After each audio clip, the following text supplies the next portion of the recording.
We acknowledge and respect the traditional custodians whose ancestral lands we are meeting upon here today.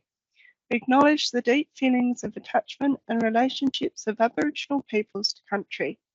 We also pay respect to the cultural authority of Aboriginal people visiting or attending from other areas of South Australia and Australia present here. Okay, now this is a tip that I give most people just in case you are trying to work with one screen. This after I do my initial run through the different apps available in M365, we do get hands-on in Teams. So if you do have just one screen that you're working from, you might want to use this split screen tip, which is the Windows key and either the right or the left arrow, and that allows you to split your key. If you've just joined, we've only just started. It's a very small group today, so feel free to come off mic and jump in and ask questions. This session is more aimed at classroom or how you might use Teams in the classroom.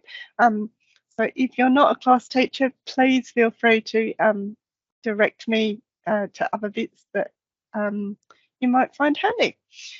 Okay, I'm going to stop my presentation and instead I am going to share my screen.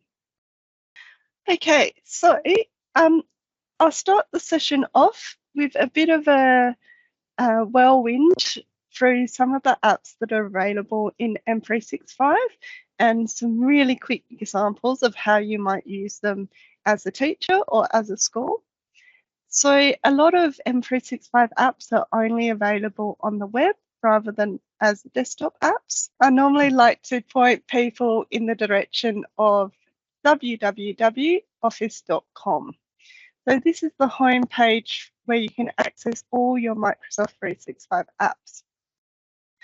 This bit I moved fairly quickly, so you're welcome to follow along or just watch. From this home page, you might be prompted to log in. You can see my login picture here. In which case, if you log in with your @school's email address, you'll have access to all the apps available for you through the department. And then you've got a few down the side, but where you really want to go is that apps icon there. And then from here, if you click on all apps, you then get all the apps that are available for you through the department. I'm just going to briefly mention a few of these and I'll go in and show you a couple of examples as well. Bookings is an app which you can use, I'll just click in there, you can use to set up meetings, for example, with parents or community members. So this example here is for freeway interviews. You can work out which staff you've got, and then you can send a link to parents for the booking page when it loads, and then parents can see the available times and they can book that time. So that's quite a good app to explore if you don't currently use any other way to set up meetings for parents. Class Notebook, we will touch on briefly when we talk about class teams, so we won't go into that today, or Excel. Forms, though, we will have a quick look at. So Forms, if you've ever used Google Forms or SurveyMonkey, Forms is Microsoft's version of Forms.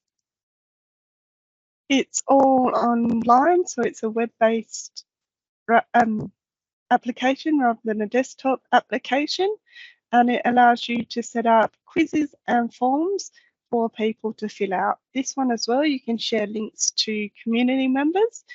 So if, for example, you want volunteers for Sports Day, you could do this through a form. I've just got one example here that's a quiz that a teacher might create, and this quiz here has something called branching. So the teacher set it up that if the student picks the wrong response here, there's a bit more help for the student, and then they can try again and hopefully get the right answer this time before moving on to the next question. If you set up a quiz in Microsoft Forms, you can set it up as self-marking, which also is handy for teachers. Lists is just a way to access any SharePoint lists that you might have access to, so I won't go into that. But OneDrive is one that we do like to talk about. So OneDrive is your personal online storage space. You have 1 terabyte of space in here, and here is where you might find files that you've worked on in the cloud and you've lost. So most of these ones here are probably ones that or if I go to my files rather than recent.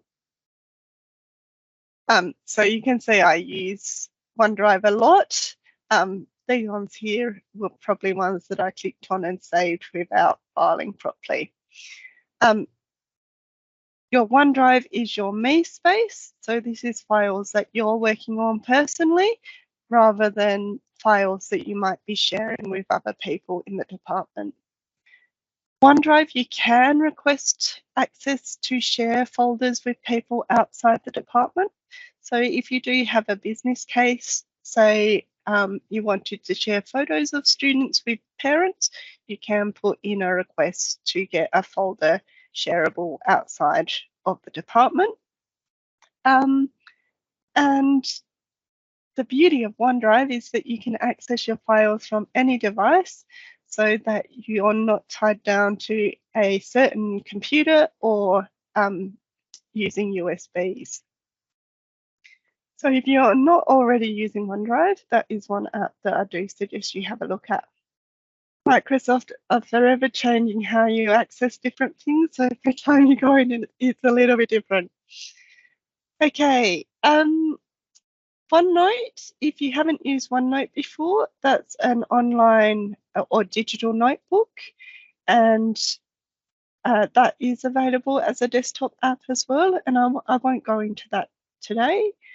Planner is kind of like a Kanban style app, so you can use this with your class, for example, if you're wanting to plan tasks for your class to do, or get your students to plan group work using tasks. So if I go into this one, there's a to-do list that I've added there, and I can add new bits.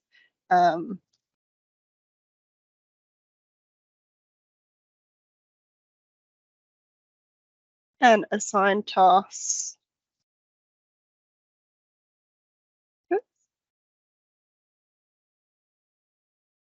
Assign tasks to the different people in this team.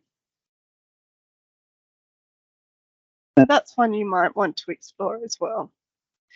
Power Automate is for automating different tasks. So if you create a form and you want an email sent to you, for example, when a student fills out that form or a parent fills out that form, you can do that through Power Automate. And Power BI is for data dashboards. And I think there's just a couple more that I'll go into. So Sway here is an online presentation type tool. A lot of schools these days are using it for newsletters. So this is an example from Walkerville Primary School, and you can see it's got some nice formatting in there.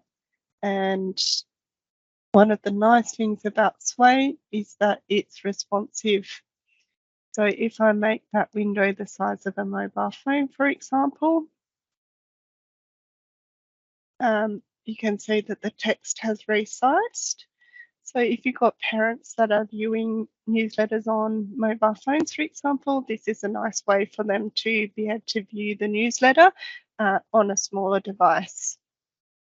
There are also some really cool features in Sway, such as this stack, which allows you to put a whole lot of images or information in one place for parents to flick through rather than having a really long line of text.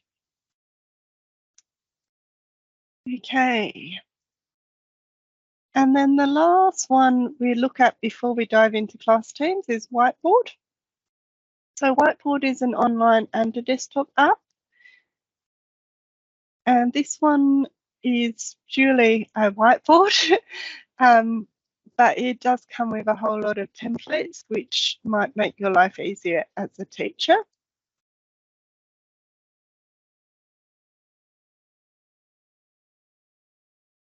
So there's a whole lot of templates that you can just quickly pull out, and then you can use these with your class on your whiteboard out the front, or you could also set one of these up in a Teams meeting. It's really easy to do, and then you can all collaborate on the same whiteboard. You can also share this with students. So if you've got students using one-to-one devices, you could have everyone collaborating on the whiteboard at the same time. Okay, are there any questions so far about any of the apps or any of the apps I haven't touched on? Please feel free to pop something in the chat or come off mute. We are a small group this afternoon.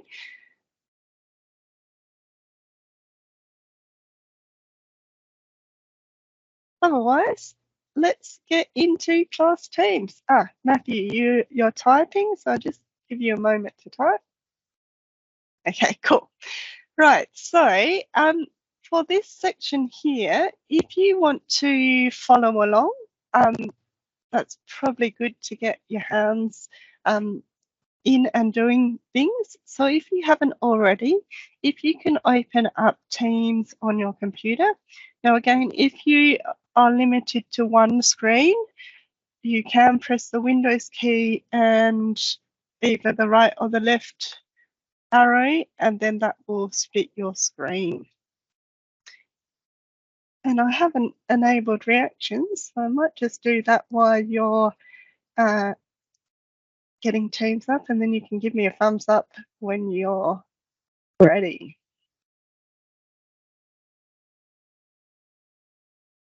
You should see your reactions up the top there now, and if you can just give me a thumbs up when you've got Teams open.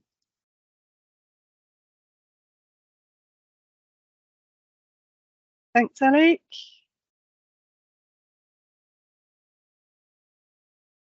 And Charmin.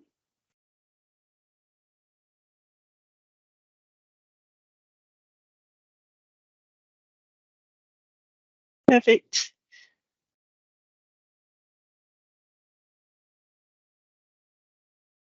Thanks, Tanji. Hopefully I've pronounced your name sort of right. Okay, so in Teams, if you make sure you're in the third icon down, Teams, and what we're going to do is we're just going to create a new class team from scratch so that we can have a bit of a play with the settings, and then we can always delete this team after. So if you go up to the top right, or if your Teams looks a bit different from mine, you might find the join or create team button down the bottom. That mine's up the top, so I'm going to click on join or create team. And then I'm going to click on create team. Now, when you do that, you've got 4 different options that you can select from. Now, we suggest that if you're using Teams with students, you pick class.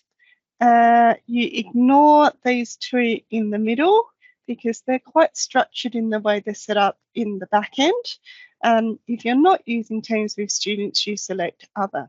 But today we're looking at using Teams with students. So if you click class, that would be great, and then give your class a name.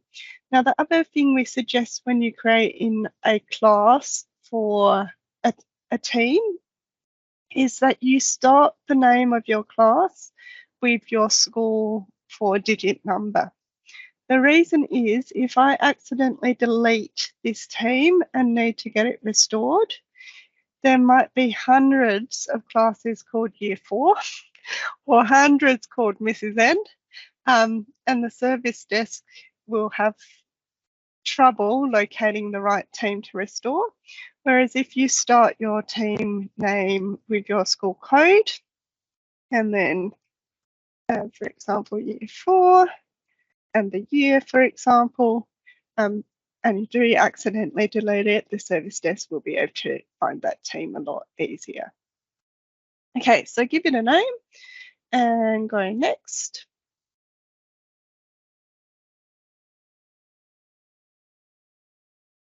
And then you can either add people or you can skip this step here.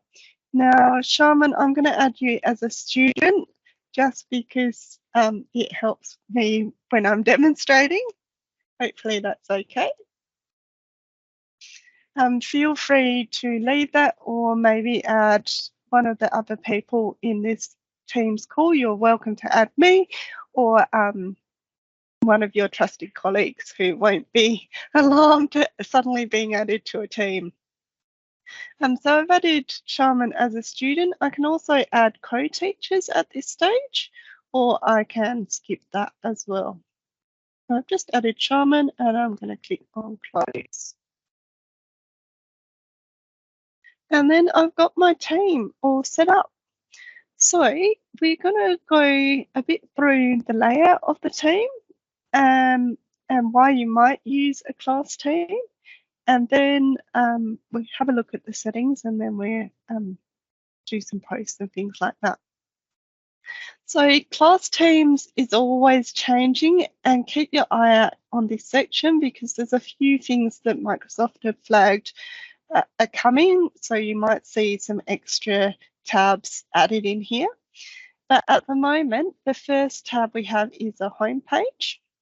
Now this is a SharePoint page, and you as a teacher are the only person at the moment that can edit this page. So this is a page where you can set it up to invite your students to the class. It's really easy to edit. You just click on the edit up the top.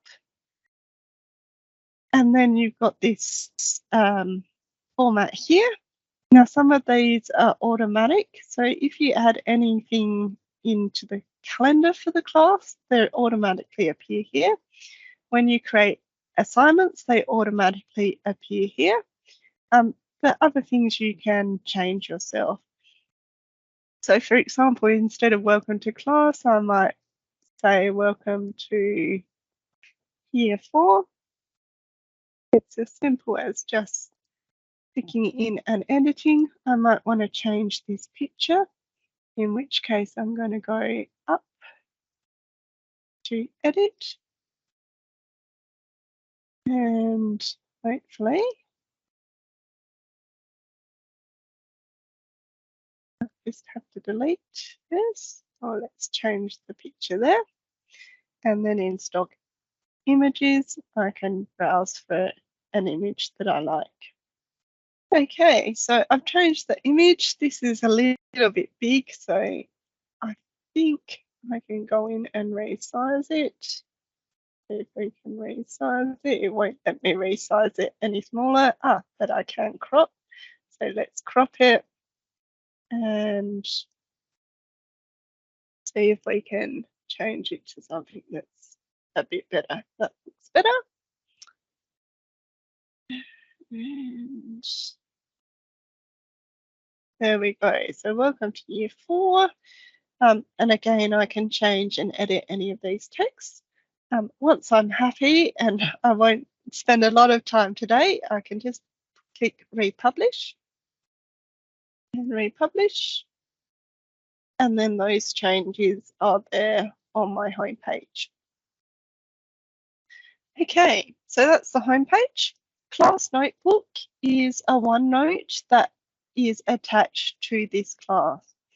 And if I click on set up OneNote from a blank OneNote, let's go through and create it with the default settings. It will set up a OneNote that looks a little bit different to a OneNote that you might be used to because it's set up in the same structure as a class team. While that's getting ready, we'll just click into assignments. So class teams allows you to create different assignments, and we will go in and create one after we've looked at the settings, so I won't do that now. Reflect allows you to do quick check-ins with students. So if you've got all your students in your team, you can create a new check-in. There's several questions that you can ask. You can say when you want it for, and this is what the student will see. So if they're feeling calm, they can just click on there. And then when you create it, you as a teacher get that feedback. So that's quite nice in terms of a quick check-in with your students. Let's go back to class notebook and see if it's been set up. Yep. So my class notebook's set up automatically in my team. And you can see here Charmin's in there because she's a student, and I've got these sections that have already been created for me as well. The last tab in here is Insights. Now this gives you information on how the team is being used. Because this is a new team, it's not going to give me much. So I'm just going to duck out of this team and into another team. Now again, this team doesn't get used much, but there is some information in Insights.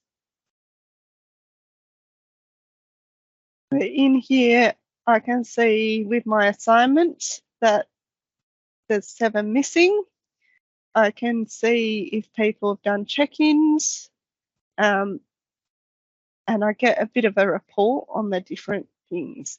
As I said, because I'm not actively using this with students, I don't have a lot of data in there, but you could see how this would be useful to check if students are engaging with what you're setting in the class team.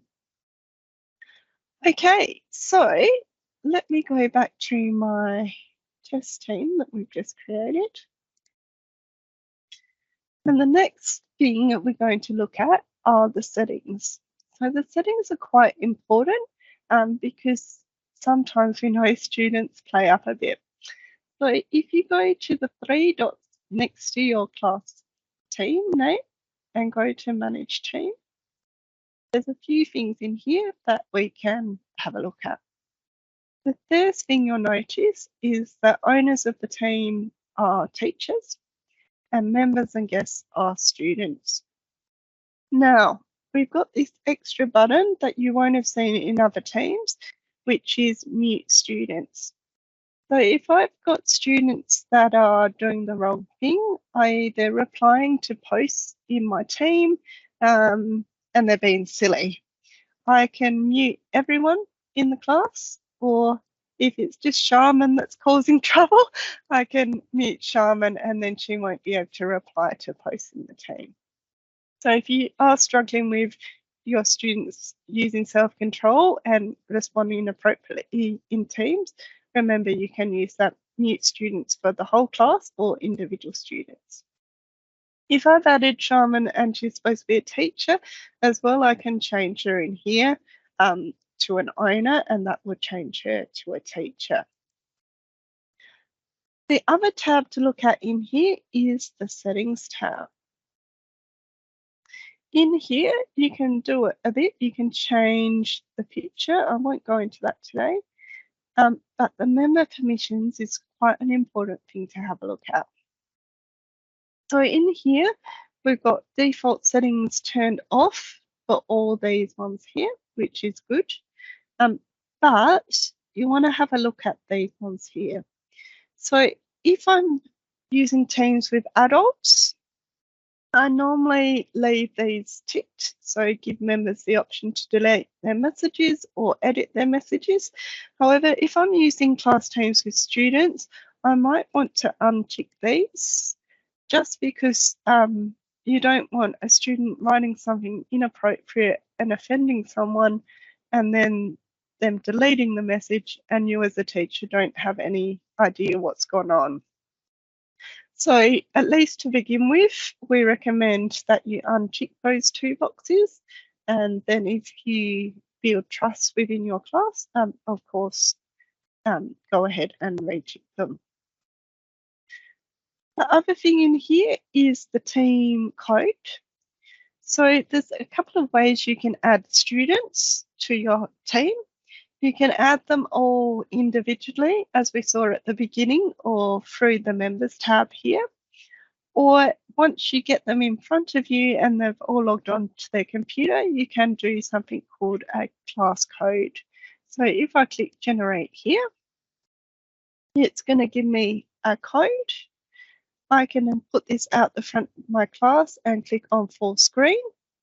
And then I can get my students to enter this code into Teams, and then they automatically join the class. So that's one way that you don't have to add the students individually. I would recommend, if you do use a team code, that after you've got your students joining, you remove or reset that code, and that will stop any students from other classes joining when they shouldn't. The other one in here is the mentions. So if you're happy with all your students being able to do an @Teams mention, then leave these ticked. But if you don't want students being able to use @Teams, which will send a message to everyone in the class, then you should untick these ones as well. Okay, so that's all we want to look at in the class settings. So just make sure that you untick these ones, and as you've built up your trust with your students already, think about unticking these mentions, and then you can use the team code if you want to join students quickly. Are there any questions now? Again, feel free to type or come off mute.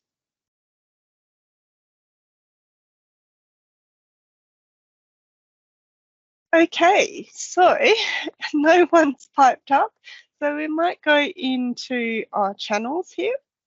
So channels, general is automatically generated, but you could create some other channels. So I'm just going to jump back into that test team to give you a little bit of an idea of why you might have channels. So in this test team, for example, I've got a channel here. It's got a padlock next to it, which means it's a private channel, because this is a channel where I've got my Year 3 students, and I post in things that are only applicable to my Year 3 students in this channel. In this channel here, again, I'm just posting things that are appropriate for my Year 4 students. And then I've got a channel here for class meetings. So if I'm going to set up a class meeting, I'm going to have it as a channel meeting in this channel here. And then I've got a channel here where I'm posting my daily program, so that students know that they can click on there and then they can click in and see what they need to do for the day. Depending on how you want to set up your team, you could have channels for each of your subjects, or you could do like I have and have general channels that are more about class organisation rather than giving students learning materials. This is because the way I used to teach was to use my class notebook for giving out student materials, but it's really up to the teacher whether they want to use channels or use that class notebook. Okay, jumping into the general channel, in the Files section, it is worth having a quick look in here, because in here, Teams automatically sets up a couple of things. One of these is class materials. So if you're wanting to share materials with students that you don't want them to be able to alter, make sure that you plot those resources into the class materials folder. That will make them read only for the students, so they can open them, download them, make a copy, but they can't make changes. I did hear a story about one poor teacher not realising this. They set up their assignment task sheets, and found out that instead of a 500-word essay, someone had changed it to a 20-word essay. So they were a bit shocked when they got their assignment submitted. So just be careful if you want to make sure that students have a read-only copy of material, make sure you put things in class materials. Okay, back in the general channel, I will go back into my text team.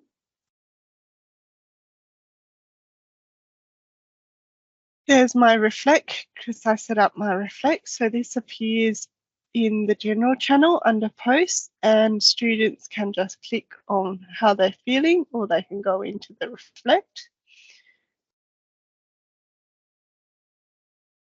But I might also want to use my general channel for posting information. So if I click on new conversation here, for example, I can type a message.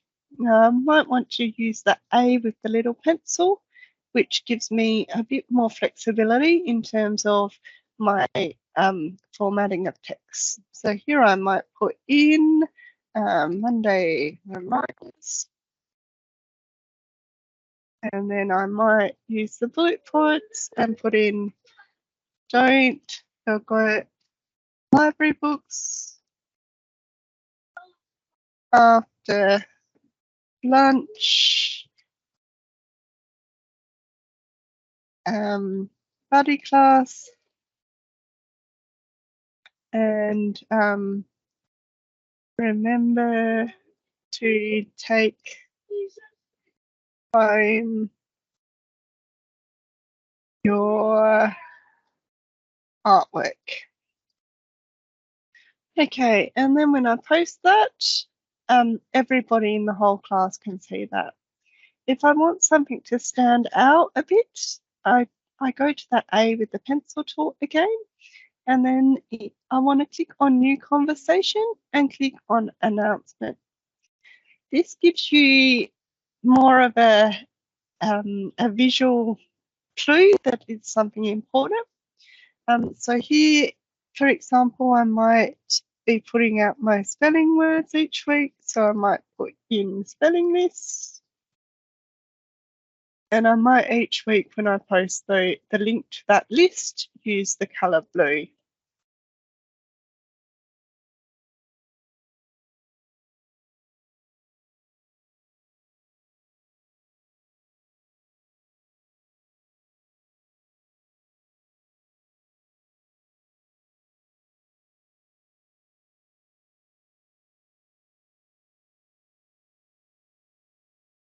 And then I might put in a link to that list. And now when I press the post button, it's nice and clear. And again, if I'm a student, if I color code these, I might know that if it's a blue announcement, it's to do with my spelling. Just show you one other thing with announcements. So if we click on new conversation and the pen tool again, new conversation announcement. The other option I have here, or I can change the colors here, or I can upload an image or choose an illustration. So I'm going to choose an illustration here. The first time you open this up, it might take a while to load.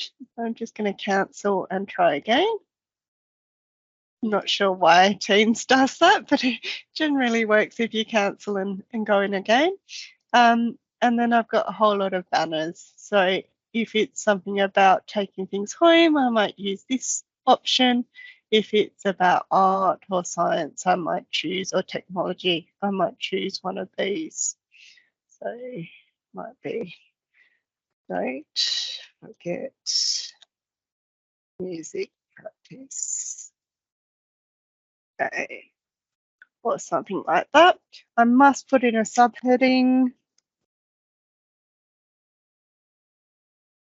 And then I can post it. Oh, I've got to put in a message as well.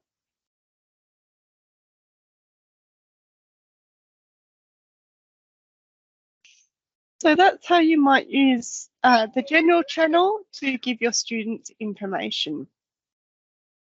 I think the last thing we're going to have a look at is assignments.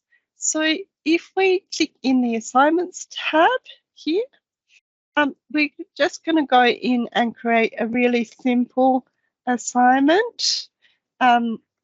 You can do a whole lot of things around assignments, and my next webinar is going to focus solely on assignments. But today we just create a basic one. So from here, if it's a new assignment, I'm going to create an assignment.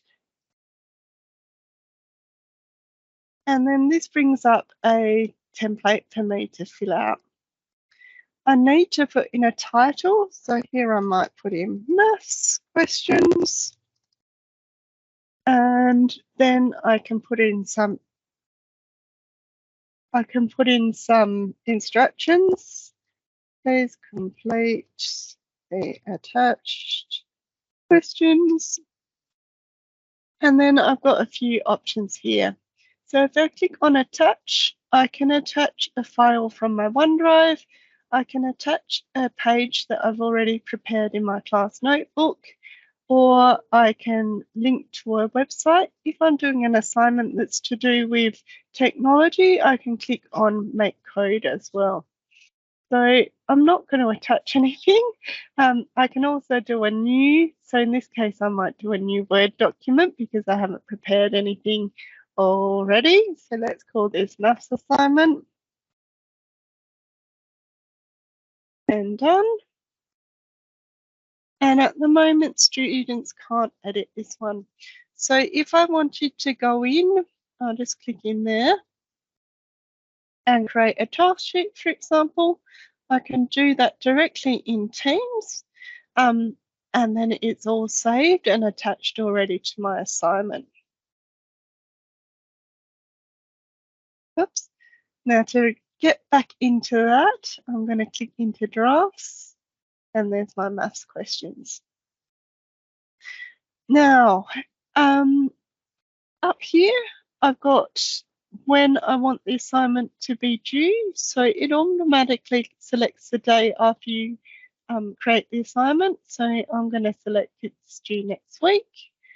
If I want students to be able to edit this doc, I press the 3 dots and change it to students edit their own copy, and then that will automatically create a copy for each of my students. I can select to share the assignment across multiple classes. So if I'm a specialist teacher, for example, I might want to share this maths assignment with all my year 5-6 classes that I teach maths with. All current students means the students in this class. There's a couple of options in here. You can do it for future students as well. So if you've got a class that's quite transient, or maybe at the beginning of the year, if you select that option, if a student joins the class later, they still access this assignment. You can assign it to individual students. So if you're wanting to differentiate your learning, you might assign one assignment to one group of students and another to a different group. Or you can assign groups of students. So if you're setting an assignment that is for groups of students, you can select that option and then group your students into groups. You can add a rubric. So if I click there, because I've used assignments before, I've got a whole lot that I can reuse. If I click on one of those, I can then edit it to fit this new assignment, or I can just add a rubric, which will bring up a blank rubric for me. And then I can create that. I can add columns if I need more columns, or delete columns as well. So let's just give it a title.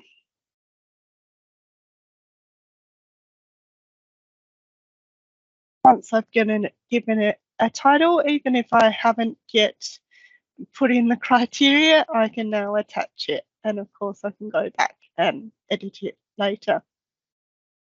Once I've got my assignment all ready to go, I can assign in the future. So that means I can create my assignments at the beginning of the term, for example, and then schedule them to be assigned when they need to, or I can just assign it now. And then it's going to appear in my forthcoming. So there's the assignment there. And I can see my one student, Shaman, who hasn't handed it in yet.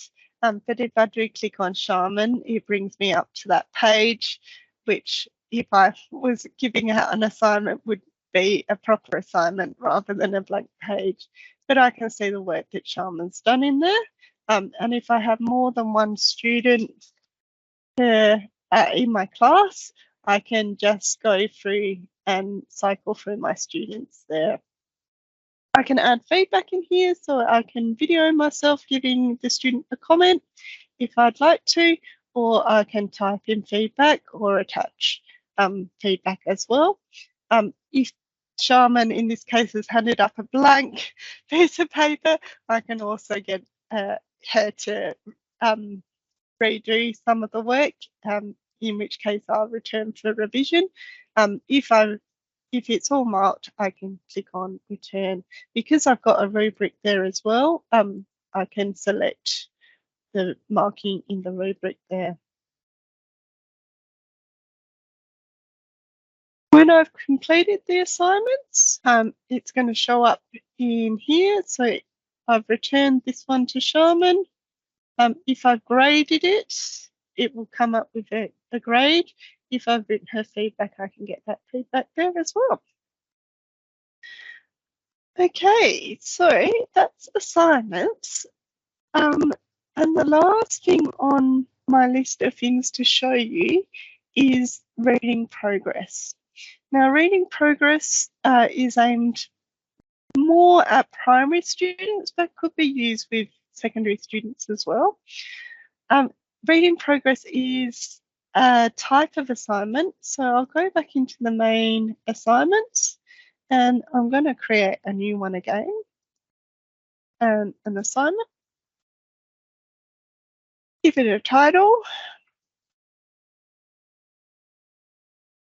And when I go to attach this time, I'm going to select the reading progress option. So reading progress is a bit like reading records. It doesn't replace reading records for teachers, but it could supplement reading records. You can import something, or there's some sample text as well. So say I'm doing it with year 4s, because this is my year 4 class. You'll notice that they're quite American, some of the text. This one as well, but there might be something in there that fits in with what you're doing. For example, weather, water cycle. I can preview that if I'd like, or just select it. And then this is the text here that is going to come up. I can work out whether I want the students to be able to practice the test or just do it once. I can set a time limit if I want students to do it within a certain time. And also, if I've got students that have English as a second language, for example, I might select less sensitive in there. Once I've done all that, I can click next. And that's going to save that assignment.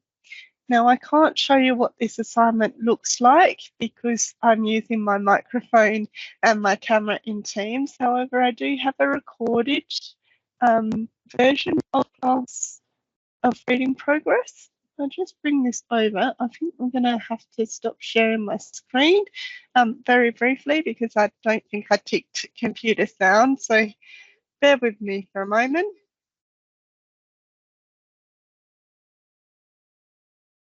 And we go back in. So this is a recording of what reading progress looks like for students. And if I press play, for me to read, you'll see that this is the student's view. Once I click on start, or the student clicks on start, they have the opportunity to record. So this is what it looks like for a student. Only in Australia. They spend a lot of time up in a tree, but will. And then in this case, they've redone it. If the And then if student's they're happy, the student happy, has completed that assignment. they can submit it. And then me as a teacher, I see that there, and I can go in and see how they went in the assignment. Apologies for my kids interrupting. I'll just go into what that assignment looks like now.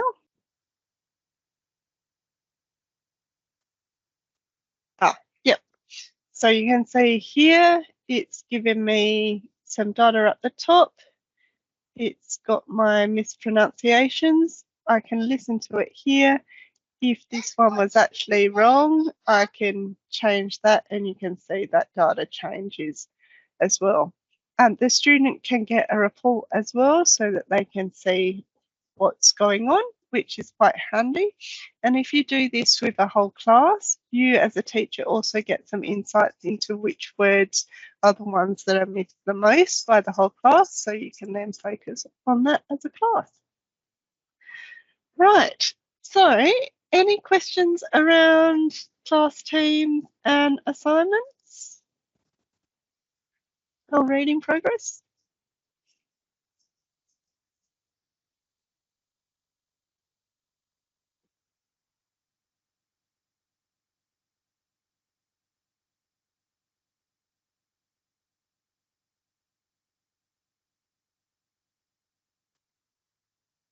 Yeah, so do I. Sharman, you need to hand in your assignments, maybe because it wasn't due until next week.